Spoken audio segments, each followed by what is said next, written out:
হে everyone, কেমন আছো তোমরা সবাই? তো সকাল সকাল আজকে ব্লগটা স্টার্ট করতে পারিনি, আজকে দুপুর থেকে শুরু করছি। এখন বাজে 12টা। তো চলো, তো ফেস প্যাক বানাবো, তার জন্য এগুলো রেডি করছি। তো তারপরেই চান ফান করে রেডি হয়ে এখন চলে এসেছি খেতে। তো খাবারে আছে আলু ভাজা, পেঁপের একটা তরকারি, আর আছে আচার, আর সঙ্গে আছে ইলিশ মাছের ঝাল তরকারি। তো চলো খেয়ে নিই তাড়াতাড়ি, তারপরে কি করি না করি সব কিছু দেখাবো। তারপরেই তো খেয়ে ঘুমিয়ে পড়েছিলাম। তো উঠেই যখন দেখি তো বাতাস হয়েছিল, উপরে যে ফুল গাছটা তোমাদের দেখাতাম, তো ওইটা পুরো একদম পড়ে গেছে। তো একটা বাঁশ দিয়ে বাঁধা ছিল, দড়িটা হয়তো নষ্ট হয়ে গেছে, তার জন্য পড়ে গেছে। তো বাপি এই জন্য কেটে একটু ছোট করে দিচ্ছে, দিয়ে আবার তুলে দেবে ওপরে। তো বাপি এখন কেটে ওইটাকে ছোট করছে। তো দেখতেই পাচ্ছ ঝোপ হয়ে গেছে একদম। গাছটা তুলে দিতে, তারপরে কত ফুল হয়েছিল, পুরো হলুদ হয়ে গেছে বাইরের গোটা।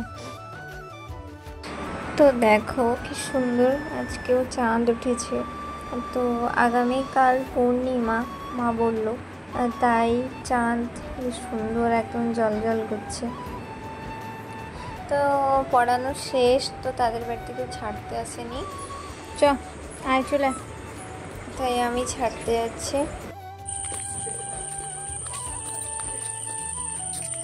বাড়িতে যেগুলো পড়বি এগুলো দিয়েছি, ঠিক আছে? এখন তো মুখ ফুটছে না, বাড়ি গিয়ে চিৎকার শুরু করে দিবি। কি করবি? জনগণ। রাত্রিবেলা হলে জনগণ সকালে উঠে করতে হয়। তারপরে তাকে ছেড়ে এসে যখন দেখি, এই যে নিয়ে এসছে লোটে মাছ, সুন্দর পুরো ফ্রেশ একদম টাটকা। তোমরা দেখেই হয়তো বুঝতে পারছো, দেখো। আর মা এখানে বানিয়ে রাখছে, তো ভাবলাম তোমাদের সঙ্গে শেয়ার করি। তো তাই শেয়ার করলাম। মা এখানে একটা বানিয়ে রাখছে। মাছগুলো একদম ফ্রেশ টাটকা। বিকালে যে মাছগুলো আসে বেশ সুন্দর, ছোট হয়তো কিন্তু ফ্রেশ। মা বানিয়ে নিচ্ছে এখন। তো আজকে লোটে মাছের ঝাল করে মা কী করে দেখা যাক। ঝাল করে লোটে মাছের চচ্চড়িটাই ভালো লাগে। তো কি করে দেখি, তোমাদের সঙ্গে নিশ্চয়ই শেয়ার করব।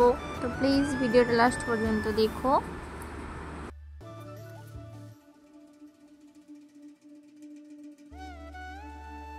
তো রান্নাও হয়ে গেছে, দেখতেই পারছো। দেখো কি সুন্দর করেছে। তো আমি এডিট করছি দেখেই আমার লোভ লাগছে। তো কি সুন্দর ঝাল করে একটু নরম রেখে চচ্চড়ি মাখো করেছে, আর সঙ্গে করেছে পাকা তেঁতুল দিয়ে টক, এটাও দারুণ লাগে। তো চলো খেয়ে নিই, আজকে তো ফেভারিট রান্না হয়েছে। তো চলো খেয়ে নিই। আজকের ভিডিওটা এইটুকুই। তো কেমন লাগলো কমেন্ট করে জানিও। ভালো লাগলে আমার চ্যানেলটিকে সাবস্ক্রাইব করে শেয়ার করো, আর নিশ্চয়ই কমেন্ট করে জানাবে। আর যারা এখনও আমার চ্যানেলটিকে সাবস্ক্রাইব করোনি, তো প্লিজ সাবস্ক্রাইব করো। Tata, good night.